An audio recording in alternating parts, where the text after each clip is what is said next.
Hello everyone. So question दिया गया है कि two projectiles are projected from the same point with the same initial speed u such that they have the same range r but different maximum heights h1 and h2. So which of the following is correct? That means आपसे पूछा गया है कि h1 और h2 और r में आपको relation क्या है वो आपको बताना है। तो चलिए इस क्वेश्चन को पहले ठीक से हम लोग समझ लेते हैं कि आपके पास दो प्रोजेक्टाइल है, projectile A and projectile B. मान लेते हैं कि प्रोजेक्टाइल ए को हमने थीटा एंगल पे प्रोजेक्ट किया, ओके, और दूसरे को 90 माइनस थीटा एंगल पे। क्यों ऐसा बोला जा रहा है? क्योंकि दो प्रोजेक्टाइल को अगर सेम पॉइंट से अगर आप प्रोजेक्ट करते हैं और सेम इनिशियल स्पीड के साथ प्रोजेक्ट करते हैं और अगर उनकी हॉरिजॉन्टल रेंज इक्वल आती है, दैट मीन्स कि उन दोनों प्रोजेक्टाइल को कॉम्प्लीमेंट्री एंगल्स पे प्रोजेक्ट किया गया है। यहाँ पे कॉम्प्लीमेंट्री एंगल का कॉन्सेप्ट समझना बहुत इंपॉर्टेंट है। कॉम्प्लीमेंट्री एंगल्स उसे कहेंगे जब दो एंगल्स का सम 90 डिग्री हो। फॉर एग्जांपल अगर हमने इसको थीटा डिग्री पे प्रोजेक्ट किया है तो इसका जो कॉम्प्लीमेंट्री एंगल होगा वो होगा 90 माइनस थीटा। दैट मीन्स कि अगर दो प्रोजेक्टाइल को, अगर एक को थीटा डिग्री पे प्रोजेक्ट किया गया है और दूसरे को 90 माइनस थीटा पे प्रोजेक्ट किया गया है तो दोनों का जो हॉरिजॉन्टल रेंज होगा वो एग्जैक्टली इक्वल होगा।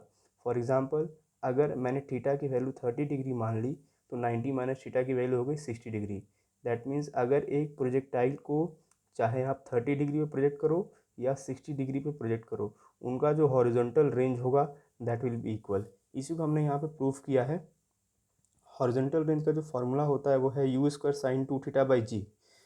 ओके, सो अगर यहाँ पे थीटा की वैल्यू मैंने 90 माइनस थीटा रख ली तो this will become sign 2 into 90 minus theta. That means sign 180 minus 2 theta. Again sin pi minus theta is again sin theta, that is u square sin 2 theta by g. This will again equal to capital R. So अगर किसी projectile को आप theta या 90 minus theta दोनों में से किसी angle पे फेंकोगे तो उनका हॉरिजॉन्टल रेंज इक्वल आएगा। यही स्टेटमेंट यहाँ पे लिखा गया है। Projectiles have same horizontal range if both are projected with same initial speed at complementary angles. That means if a projectile is projected at theta degree or 90 minus theta degree, it will have same horizontal range. So हमने यहाँ पे horizontal range का formula लिख लिया। h1 is equal to u square sin square theta by 2g. Then h2 will become u square sin square. Now theta की जगह हमने place किया है 90 minus theta.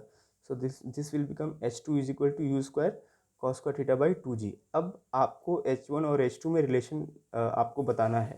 तो हमने क्या किया कि दोनों इक्वेशन को हमने इक्वेशन 1 और इक्वेशन 2 को मल्टीप्लाई किया।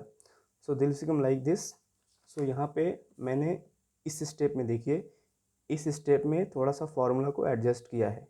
यहाँ पे ऊपर में न्यूमरेटर को 4 से मल्टीप्लाई किया और डिनोमिनेटर को भी 4 से मल्टीप्लाई किया। So this will become u to the power 4 as it is. This will become 4 sin square theta cos square theta and this will become 4 into 4, that means 16g square. Okay, now I can write this. आपको पता है 2 sin theta into cos theta is sin 2 theta, but here 4 sin square theta and cos square theta, so this will become sin square 2 theta. So I can write it as it is 1 by 16 को बाहर निकाल दिया, u square sin 2 theta by g, that will become whole square. सो यही हमारा horizontal range होता है। U square sine 2 theta by g को हम लोग हॉरिजॉन्टल रेंज लिख सकते हैं। So 1 by 16 into r square. So यहाँ से हमारा आर स्क्वायर और दैट मीन्स आर और H1 और H2 हमारा रिलेशनशिप आ गया। That is r square equal to 16 H1 and H2। So option B is correct. Option B is correct. Thank you.